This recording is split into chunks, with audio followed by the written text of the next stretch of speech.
말씀을 이제 선포하도록 하겠습니다. 히브리서 10장 23절에서 25절 다 함께 읽도록 하겠습니다. 시작. 또 약속하신 이는 미쁘시니 우리가 믿는 도리의 소망을 움직이지 말며 굳게 잡고 서로 돌아보아 사랑과 선행을 격려하며 모이기를 패하는 어떤 사람들의 습관과 같이 하지 말고 오직 권하여 그날이 가까움을 볼수록 더욱 그리하자. 아멘. 한 3주 전에 이 말씀을 토대로 해서 이 마지막 시대가 다가갈수록 사람과 사람이 모이기를 힘든 개인주의가 만연한 그런 세상 속에서 우리가 더욱 권하여 그렇게 하자라는 결심을 하는 그런 시간이었습니다. 그래서 그리스도 안에서 개인과 개인이 개인과 개인대로 살아가는 것이 아니라 우리로서 힘차게 나아갑시다라는 동기부여의 말씀을 함께 나누었었습니다. 그 다음 시간으로 너는 죄를 다스릴지니라 라는 제목으로 모이기를 힘쓰긴 힘쓰는데 그냥 모이면 안 되고 모여서 우리가 어떻게 해야 될 것인가에 대한 다음 주제를 다뤄볼까 합니다. 하나님께서는 늘 공동체를 부르셨습니다. 우리가 익히 알고 있는 유명한 성경 인물들 개인을 우리가 불렀다고 늘 생각하지만 그 개인과 함께하는 공동체가 항상 있었습니다. 가족이기도 했고 국가이기도 했고 또 하나님 안에서 형제된 교회이기도 했습니다. 하나님께서는 늘 개인을 통하여 공동체에게 말씀하셨고 공동체를 향하여 말씀하셨습니다. 이 장면은 이 노아의 가족들이 방주를 짓고 시간을 보내는 장면입니다. 창세기 6장을 보게 되면 노아는 의인이었고 당대의 완전한 자였고 그는 하나님과 동행하였으며 세 아들을 낳았으니 셈함 야벳이었더라라고 기록하는데 사실상 노아 개인에게 하나님께서 부르신 그 부르심을 주신 것이 아니라 그는 한 공동체의 무엇이었습니까? 리더였습니다. 일종의 소그룹 반장과 같은 그런 역할을 맡은 사람이었습니다. 그리고 그의 아들들 셈함 야벳과 딸린 식구들은 이 공동체의 일원들이었습니다. 우리가 이 아담의 족보를 보게 되면 노아가 이 방주를 짓던 그 시점에 방주에는 들어가지 않았지만 홍수가 있기 전 시대까지 함께 살았던 믿음의 가족들이 있었습니다. 부조와 선지자를 보게 되면 그 구성원들이 어떻게 하는지에 대해서 이렇게 기술합니다. 먼저 누가 있었어요? 에녹이 있었어요. 에녹이 하나님과 동행하는 그 시간은 방주를 준비하는 그 시간이었습니다. 그리고 홍수에 관하여서 전해야 되는 시간이었습니다. 하나님께서 홍수에 관하여 자기에게 보여주신 바를 그의 자손들에게 반복하여 전파하는 일을 누가 했습니까? 에녹이 했습니다. 그리고 노아의 설교를 살아서 들은 무두셀라와 그의 아들들도 방주를 짓는 일에 조력하였다고 기록합니다. 연대를 보게 되면 무두셀라가 무려 몇 년을 살았습니까? 969년을 살았는데 무두셀라가 죽는 그 해 969년째 되는 해에 홍수가 일어납니다. 그 이름 자체가 종말이라는 의미를 담고 있고요. 그리고 그래서 하나님께서는 의인인 노아를 부르셨지만 그를 리더로 삼으셔서 공동체를 이끄셨고 그 공동체는 하나님께서 주신 노아에게 주신 명령을 같이 감당했습니다. 이후에 이제 하나님께서는 누구를 부르셨습니까? 아브라함을 부르십니다. 아브라함이었던 아브라함을 부르십니다. 그래서 이 창세기 12장에는 여호와께서 아브라함 개인을 부르시는 그러한 이야기가 나오지만 결국 이 아브라함이 고향을 떠날 때에 혼자 갔습니까? 아내인 사레도 같이 갔고요. 또 롯도 갔고요. 딸린 식구들도 같이 갔습니다. 이것은 아브라함이 족장으로 있는 하나의 공동체를 하나님께서 부르신 것입니다. 그리고 이 공동체를 하나님께서 어떻게 이루어 주실 것이다. 더 큰 공동체로 이루실 것이라는 약속을 주신 것입니다. 출애굽기 3장에서 하나님께서는 모세를 부르십니다. 모세를 부르실 때에 이 사명 자체를 홀로 감당하게 하지 않으셨습니다. 하나님께서는 제일 먼저 이 모세를 부르셔서 무엇을 만들어 주셨냐면은 소그룹을 먼저 만드셨습니다. 그것은 모세와 아론 두 사람을 같이 세운 것입니다. 그리고 모세로 하여금 그 노예 생활 가운데 있는 이스라엘 백성들에게 가서 어떻게 하라고 말씀하세요? 이스라엘 장로들을 뭐 하는 것을 먼저 하라? 모으는 것을 먼저 하라고 말씀하였습니다. 그래서 모세가 가서 하는 일은 바로에게 가서 말씀 전하는 일이 아니라 공동체를 세우는 것을 먼저 했습니다. 공동체의 리더들을 먼저 만나고 그들에게 사명을 설명하고 서로 신뢰 관계를 쌓고 함께 기도하면서 결심하는 시간을 먼저 가지고 난 다음에 바로에게 나갔습니다. 너는 그들의 장로들과 어떻게 해요? 함께 애굽 왕에게 나아가라고 명령합니다. 이후에 출애굽 사건 다음 그들이 노예 생활에서 구원하심을 받은 다음에 하나님께서 그들과 언약을 맺으십니다. 소위 이 언약을 우리가 모세의 언약이라고 하지만 그 언약의 대상은 모세였습니까? 그렇지 않았습니다. 그 대상이 누구였어요? 이스라엘 공동체였습니다. 모세는 이 공동체의 소그룹 반장이었습니다. 이스라엘아, 오늘 내가 너희의 귀에 말하는 규례와 법도를 듣고 그것을 배우며 지켜 행하라. 어떤 하나님이요? 나의 하나님? 아니요, 우리 하나님 여호와께서 호렙산에서 누구와 언약을 맺으셨어요? 우리와 언약을 맺으셨어요. 구원받은 자들이 함께 모여 있는 그 공동체와 언약을 맺으셨습니다. 그래서 하나님은 언약을 누구랑 맺으신 겁니까? 늘 공동체와 언약을 맺으셨습니다. 이 언약이라는 단어는 영어로 covenant라고 합니다. 근데 이 covenant라는 단어는 convene, 어떤 말에서 유래했다고요? 소집하는 것을, 그것을 그 의미를 담겨진 말에서 유래된 것입니다. 제가 한 달 전에 민방위 훈련을 갔다 왔는데 국가에서 그 민방위 대원들을 어떻게 한 것입니까? 소집한 것입니다. 그럼 국가는 뭐예요? 소집자예요. 그리고 우리는 소집되는 이 공동체의 구성원으로 참여하는 것이죠.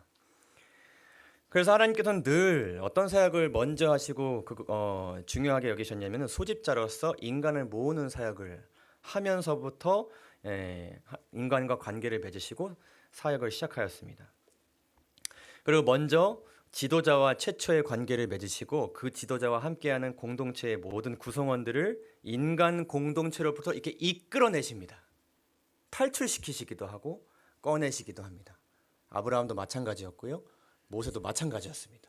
있었던 곳에서 한 리더 안에 있는 하나의 그 공성원들을 이끌어내십니다. 그리고 그들과 언약을 맺으시고 그들과 함께 어디로 향해 가냐면 새로운 목적지를 향해 나아가는 것이 하나님의 사역이었습니다. 그리고 그 가운데 무엇을 주셨어요? 계명을 주셨어요. 10계명을 주셨고 여러 가지 민법, 형법 다양하게 레위기에서 주시고 성소법 또한 주셨습니다. 그 모든 것은 각자 있는 곳에서 우리가 보통 이제 계명이라 한다 그러면은 각자 살아가는 데 있어서 각자 개인의 현장에서 지켜야 되는 그런 하나님의 법이라고 생각하는데 그것은 처음 주어질 때 하나님의 공동체 안에서 하나님과 공동체, 하나님도 지키시니까요. 함께 살아가는 데 있어서 함께 지켜져야 할 것들이었습니다. 이거는 일종의 무슨 룰이에요? 공동체 룰이에요. 공동체 룰. 그리고 하나님과 그들은 새로운 한 공동체로서 온 세상에 하나님의 영광을 드러내는 새로운 사역을 시작하게 됩니다. 이러한 사역은 예수님께서 이 땅에 오셨을 때도 이어졌습니다. 예수님께서는 제일 먼저 무엇을 하셨어요? 작은 소그룹을 만드는 것을 먼저 하셨어요. 예수님께서 몸소 리더가 되셨고요. 그리고 예수님께서 떠나실 때에 이 자들을 무엇을 세우기 위해서 세상으로 보내셨어요? 교회라는 공동체를 세우기 위해서 세상으로 보내셨어요. 그래서 이 지도자들이 세상 가운데서 그 제자 한 명이 리더가 되어서 또 하나의 무엇을 세웠어요? 공동체를 세웠어요. 교회를 세웠습니다. 계시록 21장 2절을 보게 되면 최종적으로 이 땅에서 구원받는 그 무리를 하나님께서는 새 예루살렘이라고 부르십니다. 내가 또 보니 거룩한 성 새 예루살렘이 하나님께로부터 하늘에서 내려오니 그 준비한 것이 신부가 남편을 위하여 단장한 것 같더라.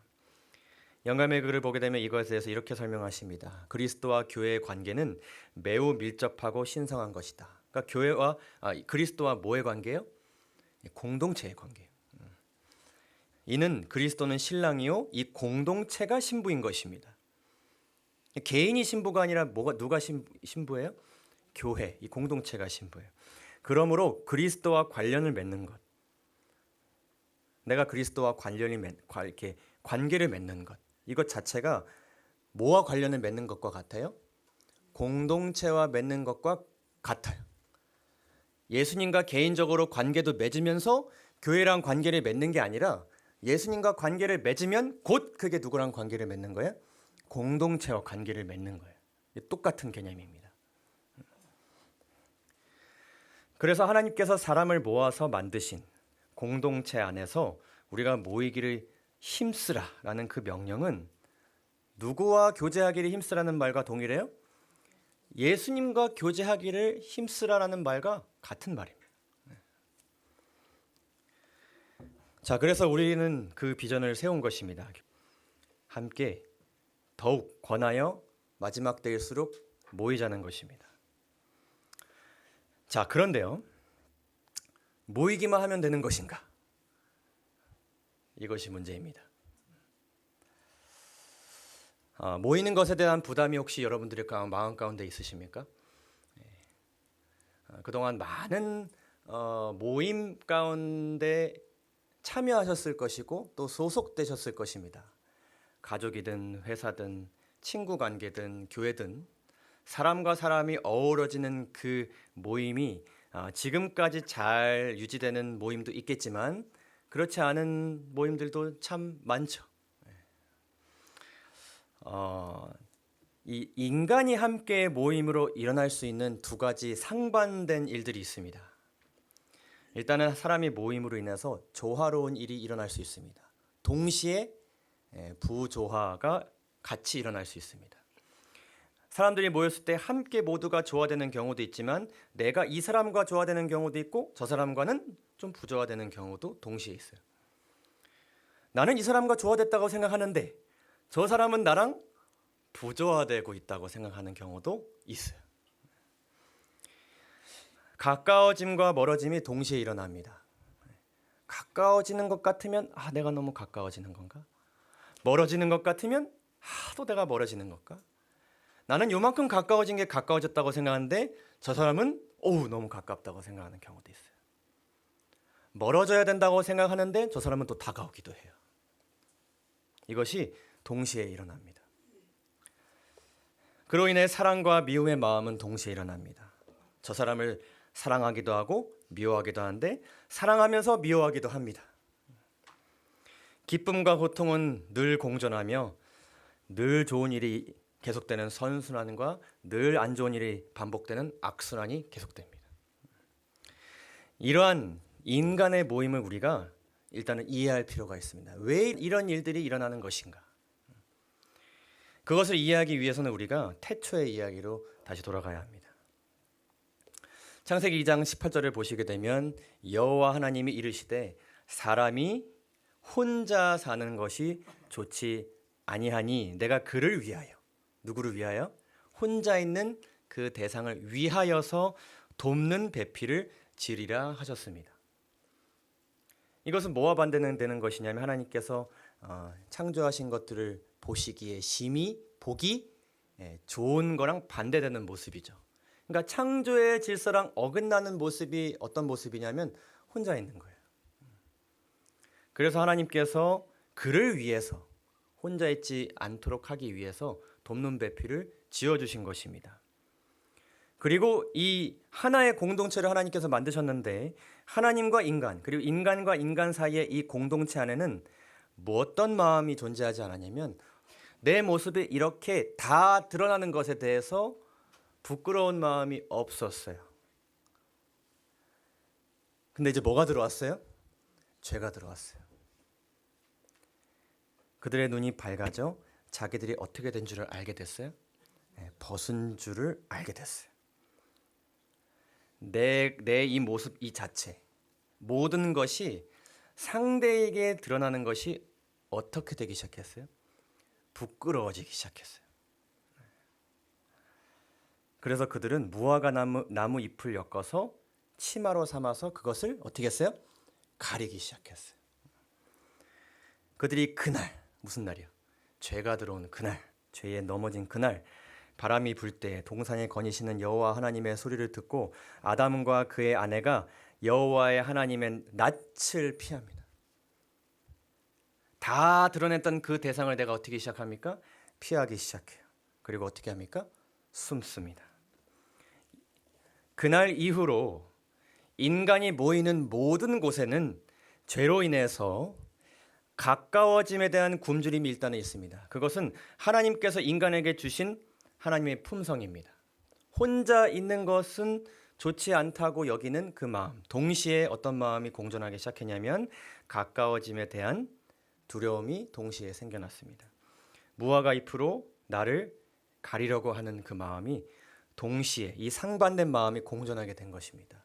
그렇기 때문에 사람이 모이면 성도가 모였든 세속적인 사람들이 모였든 간에 사람이 모이면 그곳에 조화와 부조화와 선순환과 악순환과 사랑과 죄악이 같이 공존하게 된 것입니다. 무엇 때문에요? 죄 때문에. 소그룹 사역을 위한 성경적 기초라는 굉장히 이 소그룹 사역을 하는 데 있어서 목회자들이 많이 읽는 그런 책이 있는데 이 소그룹에 대해서도 이렇게 얘기해요. 소그룹은 함께 있기를 원하면서도 누가 주신 마음이에요? 창조주가 주신 마음이에요. 있으면서도 다른 사람에게 자신의 모습이 예상치 못하게 노출되는 것을 두려워하는 이 상반된 마음을 동시에 가지고 있는 개인들의 모임이다라고 이야기합니다. 두세 사람이 구성된 인간의 모임은 이처럼 역설적인, 그러니까 두 가지 상반된 것이 공존하는데 두 가지가 같이 있는 게 모순인데 둘 다 맞는 말이에요. 그러니까 예를 들면 저에 대해서 어떤 사람은 매우 좋은 사람이라고 얘기할 수도 있고 또 나쁜 사람이라고 얘기할 수도 있어요. 근데 좋은 사람이라고 느낀 그 이유도 맞는 말이고 나쁘다고 느끼는 그 이유도 맞는 말이에요. 근데 이 두 가지를 동시에 제가 가지고 있을 때 도대체 이 사람은 좋은 건가 나쁜 건가 이런 헷갈림이 있는 것입니다. 이 그룹은 이 모임은 선한 그룹인가 악한 그룹인가 이게 두 개 다 맞는 말이에요. 같이 있는 것입니다. 이 양면성을 가지고 있다는 것이죠. 그래서 우리가 이해해야 되는 것은 무엇인가 하면 인간이 모이면 거기에는 어떤 인간이 모이든지 간에 뭐가 존재해요? 죄가 존재해요. 그리고 모두 죄의 영향에 노출되어 있다는 것입니다. 어떻게 성도들이 모였는데 이런 일들이 있을 것인가? 아니에요. 죄인이 모였기 때문에 그곳에는 죄가 존재하는 것입니다. 일단은요. 그래서 어떤 형태로든지 인간의 모임이 망가진다면 그것의 근본적인 원인은 무엇입니까? 죄입니다. 이건 태초의 죄로 인해서 생긴 것입니다. 어떤 개인의 성격과 성향과 어떤 여러 가지 판단과 이런 것들로 인해서 생기는 것이 아니라 죄 때문에 벌어진 일이라는 것입니다. 그래서 중요한 것은 무엇인가 하면은 모임의 구성원들, 하나의 그 가족이든 공동체 안에서 그 구성원들이 이 인간의 죄를 어떻게 이해하고 이를 다루느냐에 따라서 이 모임의 성격과 생명력이 달라지게 되는 것입니다. 그러니까 제일 먼저 우리가 이 죄에 대한 태도를 성경적으로 딱 장착시키는 것이 매우 중요하다는 것이죠. 이것을 이해하지 않고 우리가 무작정 모이면 당장은 좋을 수 있으나 언제나 이 인간의 모임은 죄로 인해 망가질 수 있다는 것입니다. 그 대표적인 예가 죄가 이 땅에 들어온 후에 첫 공동체에서 일어났습니다. 하나님께서는 죄로 인해 공동체가 망가졌지만 죄 때문에 더 이상 공동체를 만드는 것은 의미가 없다 여기지 않으시고 다시 공동체를 만드십니다. 아담이 그의 아내 하와와 동침함에 하와 임신하여 가인을 낳습니다. 그리고 또 누구를 낳습니까? 아벨을 낳습니다. 4명으로 구성된 하나의 가족 공동체가 이제 또 시작된 것입니다. 대신 에덴 동산에서의 공동체와는 이제 다릅니다. 이 공동체는 이제 뭐가 존재해요? 죄가 존재해요. 자, 그래서 이 이 가족 공동체의 구성원들은 이 죄에 대해서 이해할 필요가 있었습니다. 우리 안에 늘 죄가 한다는 것도 기억할 필요가 있었어요. 그리고 이 죄를 빨리 어떻게 하는 게 중요해요? 없애는 게 중요해요. 자주 반복해서 없애는 게 중요한 것입니다. 그래서 그들은 제사를 드렸습니다. 제물을 잡아서 하나님께 자신의 죄를 하나님 앞에 고백하고 회개하는 일을 그들이 하였습니다. 그런데 문제가 발생했어요. 이 구성원들 중에 한 명이 다른 행동을 하기 시작한 것입니다. 세 명이 동일한 마음으로 죄를 다루는데 한 명이 이 죄를 다루지 않기 시작한 겁니다. 경솔히 여기기 시작했어요. 가인은 땅의 소산으로 제물을 삼아 여호와께 드렸어요. 다른 구성원들이 했던 것처럼 양의 첫 새끼와 기름을 드리지 않았어요. 이 죄를 다루는 이 일에 동참하지 않았을 때 이미 그의 마음 가운데는 뭐가 가득 차 있었어요? 죄가 가득 차 있어요. 분노가 치밀어 올랐어요. 부자 선지자를 보게 되면 이렇게 기록합니다. 그의 봉헌물에는 죄에 대한 참회가 표시되어 있지 않았다. 그는 양을 가져와서 그의 피와 함께 제물을 드리려 하지 않고 자기의 소산, 자기의 노력의 생산물을 드리고자 했다. 가장 요긴한 부분, 즉 이 죄를 없애주실 수 있는 유일한 분, 구속주의 필요성에 대한 인정을 빼어버렸습니다. 참된 희생 제사는 가인 개인뿐만 아니라 가인이 속한 공동체 안에 존재하는 죄가 제거되는 통로였습니다.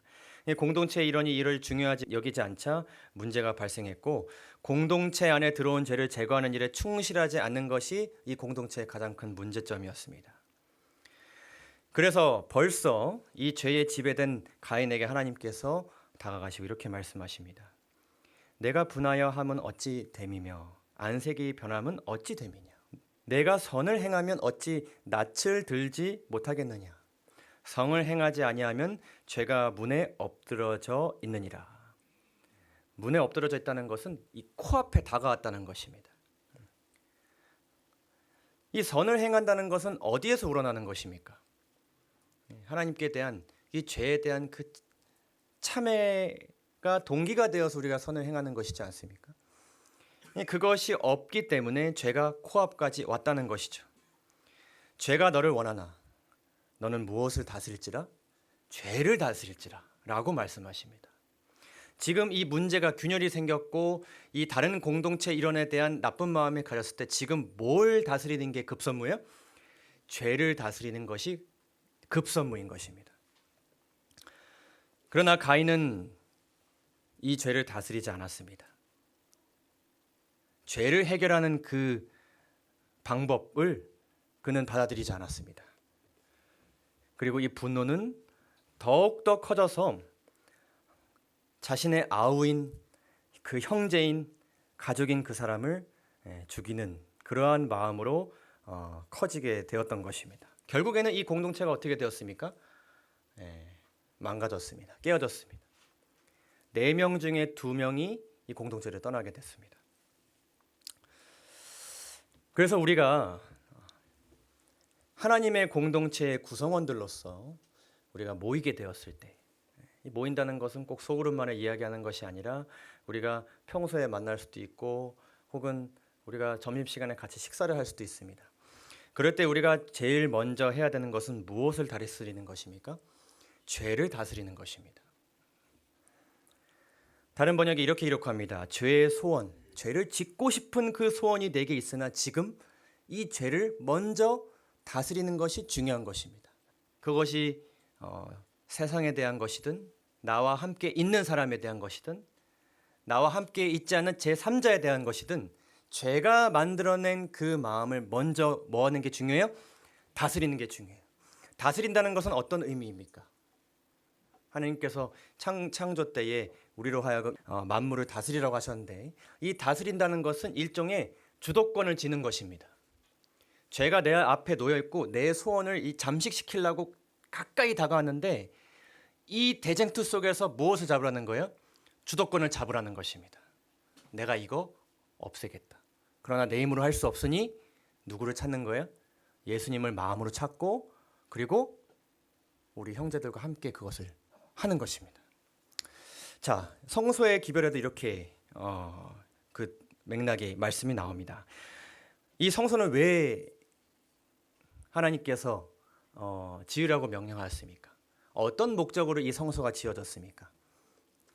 출애굽기 25장 8절을 보게 되면 내가 그들 중에 뭐 하기 위해서, 하나님께서 그들 가운데 뭐 하시기 위해서, 거하기 위해서 성소를 지으라고 하셨습니다.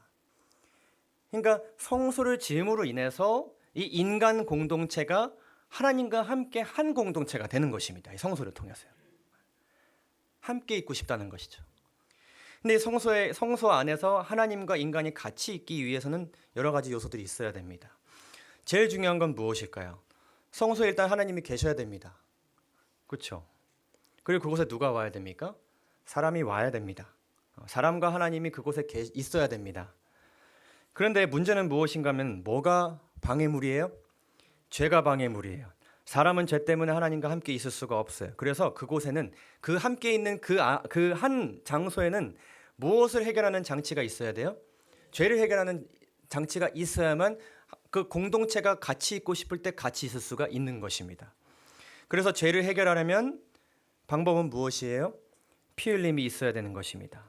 대신 그 사람의 죄의 값을 지불하는 그 사망의 그것을 해결하는 장치가 있어야 되는 것이죠. 근데 그거 없으면 누가 이 죄를 해결하기에 누가 누구 목숨을 바쳐야 돼요? 내 목숨 바쳐야 돼요. 원래는 그렇죠. 죄의 삭선 사망이기 때문에. 근데 내가 죽으면 그곳에 하나님과 내가 함께 할 수 있어요? 없어요. 그러니까 대신 죽는 무언가가 필요한 것입니다. 그래서 이 제물이 피를 대신 흘려요. 대신 죽어요. 그래서 이 죄가 어떻게 됩니까? 다스려집니다. 그래서 하나님과 사람은 그곳에 하나의 공동체를 이룰 수 있게 되는 것이죠. 예수님께서는 이 일을 위해서 어떻게 하셨느냐?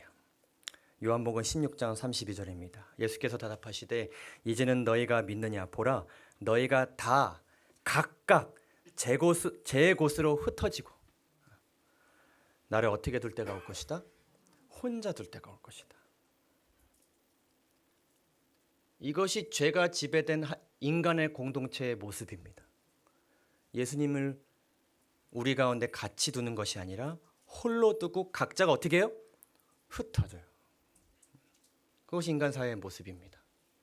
근데 예수님께서는 늘 누구와 같이 계시고자 하는 분입니다. 그런데 우리와 함께 계시기 위해서 그분은 혼자 계셨습니다. 그러나 내가 혼자 있는 것이 아니라 아버지께서 나와 함께 계시느니라. 이거 하나 붙잡고 혼자 계셨습니다. 그러나 그 순간 죄의 그 무게가 예수님의 그 온몸에 짓누려진 그 순간 누구와도 끊어지셨어요? 아버지와도 잠시 끊어지셨습니다. 예수님께서 말씀하십니다. 이것을 너희에게 이르는 것은 내가 그렇게 하는 이유는 너희로 내 안에서 나와 함께 한 공동체 안에서 무엇을 누리게 하려 함이라? 평안을 누리게 함이라.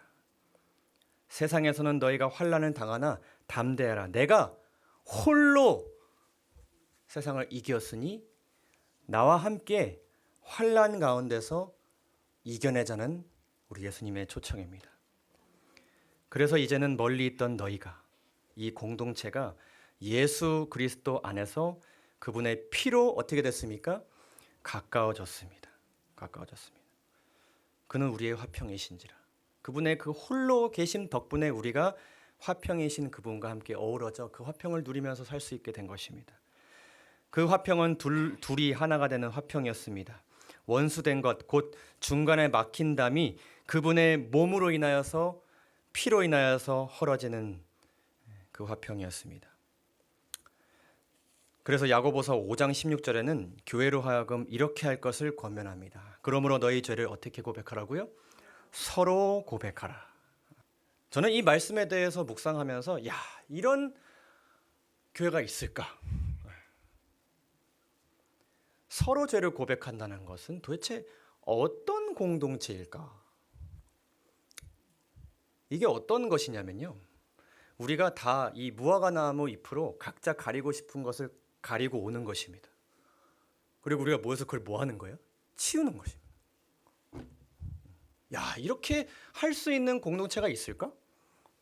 라는 생각을 하면서 이것은 하나님께서 정말 이 죄에 대한 위험성을 우리가 정말 절실히 깨닫고 이것이 먼저 해결되지 않으면 교회가 바로 설 수 없기 때문에, 선교할 수 없기 때문에 이것을 정말 중요하게 우리에게 강조하고 계시는구나라는 것을 깨닫게 되었습니다. 영감의 글을 보게 되면 이렇게 기록합니다. 그대는 날마다 하나님 앞에 머리 숙여 기도하며 성령의 빛이 그대의 마음 가운데 들어오기를 구하며 모든 악한 생각과 감정이 어떻게 될 때까지요? 극복될 때까지, 죄가 다스려질 때까지 하나님께 끊임없이 간구하지 않겠느냐. 그리스도께서는 말씀하신다. 너희 죄를 서로 고백하며 병 낫기를 위하여 서로 기도하라. 그대는 이 일을 얼마나 많이 했는가. 어떤 정신이 교회에 들어와야 된다고요? 고백의 정신이 교회에 들어와야 그대는 하나님의 구원을 분명히 보게 될 것이다 라고 기록합니다. 초기 재림교회는 이것을 정말 열심히 노력했습니다. 여러분 생각해 보세요. 이 재림교회에 정말 다양한 교파에서 사람들이 모였습니다. 대부분이 목사님들이었고 또 선교사들이었고 정말 그 믿는 바에 대해서는 정통한다는 사람들이 지금 모여 있습니다. 하나님께서는 그 진리를 갈망하는 자들을 모아 놓으셨습니다. 분위기가 어떠했을까요, 여러분? 으쌰으쌰 시작했습니다. 그러나 이 분위기가 어떻게 이어졌을까요? 생각해 보세요. 정말 뿌리 깊은 신앙관을 가지고 있었고 그 신앙관에 따라서 삶을 이어오던 사람들이 지금 모여 있습니다. 흐릿한 사람들이 모여 있는 게 아니라 어떤 사람들이요? 뚜렷한 사람들이 모여 있습니다. 각자 배운 것이 풍부하고 다 논리적으로 설명할 수 있는 사람들이었습니다. 그래서 초기 재림교회는 이 다양한 신앙적 배경을 가진 사람들이 모임으로 인하여서 논쟁과 분쟁과 다툼이 굉장히 많았습니다. 이 가운데서 제일 많이 싸웠던 사람이 누군지 아십니까? 화인 여사의 남편이었습니다. 화인 여사 집에서 어떤 얘기를 많이 했을까요? 여보, 참아. 그러나 이것은 그렇게 된다고 쉽게 바뀌어질 일이 아니었습니다. 왜냐하면 그냥 이렇게 뭐 성격을 맞추는 것이 아니라 믿는 바에 대해서 내가 믿는 그 모든 것에 대해서 다시 재해석하는 일이 있는 것이기 때문에 저 사람이 뭔가 중요한 걸 얘기했을 때 내가 뭘 해야 돼요? 내가 가진 것을 포기해야 돼요. 근데 그 포기하는 게 그냥 나 혼자 믿던 것이 아니라 내가 목사로서 사람들도 이끌었고요. 그 모든 역사를 그 모든 모임 앞에서 하나님 앞에 겸손히 내려줄 수 있는 용기가 필요한데 그 과정이 얼마나 치열하고 힘들었을지 여러분 상상해 보시죠. 그래서 이 교회가 하나님께서 진리를 주심으로 인하여서 굳건하여지기도 했지만 오히려 서로 사랑하지 못함으로 인해서 모래알처럼 이 교회가 무너질 만한 와해될 만한 위기가 매우 자주 있었습니다. 화인 여사 또한 공격을 자주 당했습니다. 화인 여사의 그 영감적인 글, 하나님께서 주신 그 메시지가 모든 사람에게 권위가 있지는 않았습니다. 반대하는 사람들이 있었어요. 그게 말이 되느냐? 당신이 뭔데? 라고 이야기하는 사람들이 정말로 많았습니다. 하나님의 능력이 내게 나타난 것을 믿지 않는 가족으로 전에 언급된 적이 있는 집안 사람 하나가 이번에는 내가 흥분 상태에 빠진 것이 분명하다고 주장했다. 언제요? 이번에는. 전에는 뭐 했던 거야? 또 다른 얘기 가지고 공격했던 것입니다. 그러니까 자신이 생각했을 때 저 사람은 공격할 만한 뭔가가 또 생겼을 때 또 나온 것입니다. 또 잘못됐다고 비난하는 것이고요. 이때 그의 의심과 반대는 나에게 영향을 미치지는 못했습니다. 다행이었습니다. 왜냐하면 나는 누가 함께 있었기 때문에, 주님과 함께 있었기 때문에. 그러니까 얼마나 주님과 함께 그 주님과의 그 개인적인 공동체 안에서 이 죄를 다스리기 위해서 화인 여사가 얼마나 기도했을지 여러분 생각해 보시죠. 외부의 모든 영향에서 벗어나 있는 것처럼 느껴졌기 때문이다. 근데 이 화인 여사가 어떻게 했는가? 교회에 나가서 이렇게 했습니다. 나는 하나님의 약속을 믿는 내 믿음의 부족과 사람들을 두려워함으로 그분의 영의 역사를 저지한 자신의 잘못을 고백하며 나의 불신에도 불구하고 예기치 않은 그분의 사랑과 도우시는 은혜의 증거를 주신 데에 감사의 고백의 이야기를 하였습니다. 그러자 나를 반대하던 형제가 일어납니다. 내게 대한 그의 생각이 모두 잘못된 것이었음을 눈물로써 고백하는 일. 그들이 함께 하면서 이 재림교회가 이렇게 성장하였습니다. 영감의 글을 보게 되면 이런 말씀이 주어졌습니다. 만일 교회에 교인들이 많이 있다면 교인들뿐만 아니라 불신자들을 위해 일하도록 작은 그룹들을 조직하라고 하나님께서 명령을 주셨습니다. 소그룹을 조직하라는 것입니다. 근데 소그룹을 조직한다는 것은 어떤 위험성을 안고 있어요? 죄가 모여 있어서 뭔가가 발생할 수 있는, 안 좋은 일이 발생할 수 있는 위험성이 있는 것입니다. 그래서 그들이 무엇을 시작하냐면은 영적 친교 모임을 시작했습니다. 이 모임은 소그룹이었습니다. 그리고 그들이 모여서 이렇게 했습니다. 눈물로 죄가 고백되었고, 내가 당신과 지난번 성경 공부하면서 자신의 것을 주장하는 그 모습 정말 보기 싫어서 내 마음에 죄가 있었어. 나 당신 미워했었어. 당신과 다시는 머리 맞대고 성경 공부하고 싶지 않았어. 이 죄를 내가 고백하면서 내가 잘못했고 하나님께 용서를 구하고 싶어 라고 고백했던 것입니다. 그래서 그들은 정말 많이 성경 공부를 연구했는데 이 모임을 목숨과 같이 생각했습니다. 그들은 조금이라도 그들 마음가운데 죄가 들어오면 성경 연구를 멈추고 그들은 이 영적 친교 모임을 가졌고 함께 이렇게 하였습니다. 하나님 앞에 온전히 깨어지고 용서받기를 갈망하는 마음과 주님의 재림을 맞이할 준비가 되기를 구하는 강력한 탄원을 가지는 그러한 모임을 그들이 하면서 함께 말씀을 연구하고 교회를 세우고 선교했습니다. 오늘 말씀을 마치면서 함께 이 적용의 교훈들을 나누고자 합니다. 여러분, 사람이 모이는 곳에 죄는 더욱 활발히 활동합니다. 사람이 모였기 때문에 더 활발합니다. 그곳에 죄를 가진 사람들이 더 늘어났기 때문입니다. 개인의 죄가 공동체 안으로 들어오지 않게도 우리가 해야겠지만 중요한 것은 공동체 안에서 개인의 죄들이 함께 주님 안에서 극복되어야 합니다. 공동체의 구성원 모두가 이를 위해 힘쓰지 않으면, 내가 가인이 된다면 공동체는 언제든지 나와 공동체를 지배할 것입니다. 죄가요. 그렇기 때문에 죄에서 승리하신 분을 공동체의 중심에 모시기 위해 모든 구성원들이 최선을 다해야 할 것입니다. 신실하게 서로 자신의 죄를 고백하고 용서하며 선을 행하는 공동체가 될 때 우리는 공동체를 세우신 그리스도 안에서 그분께서 주신다고 약속하신 참된 행복과 평안을 누릴 수 있게 될 것입니다. 공동체 안에 있는 것이 너무나 행복하고 함께 기쁘고 함께 주님 안에서 자라나는 것이 너무나도 우리에게 가장 큰 기쁨이 될 수 있을 것이라는 것을 우리 모두 확신하게 되시기를 간절히 소망합니다. 예수님께서 이렇게 우리에게 약속하십니다. 나와 함께하지 아니하는 자는 나를 반대하는 자요. 때로는 잘못된 생각을 가질 수 있습니다. 잘못된 행동을 할 수 있습니다. 그러나 누구와 함께 있는 것이 중요한 것입니까? 주님과 우리가 함께 있는 것이 제일 중요한 것입니다. 이어서 말씀하십니다. 나와 함께 모으지 아니하는 자는 해치는 자니라. 영어성을 보게 되면 나와 함께 모이지 않는 자들은 어떻게 될 것이라고요? 흩어지게 될 것입니다. 그러나 우리는 늘 기억해야 합니다. 두세 사람이 누구의 이름으로요? 예수님의 이름으로 모인 곳에 주님께서 우리와 함께 공동체를 이루신다는 것을 기억하게 되기를 간절히 소망합니다. 마지막으로 호소합니다. 그날이 가까울수록 우리 모두 모이기를 힘쓰되 주와 함께 모이는 우리가 되는 2024년 되기를 간절히 소망합니다. 말씀을 마치도록 하겠습니다. 감사합니다.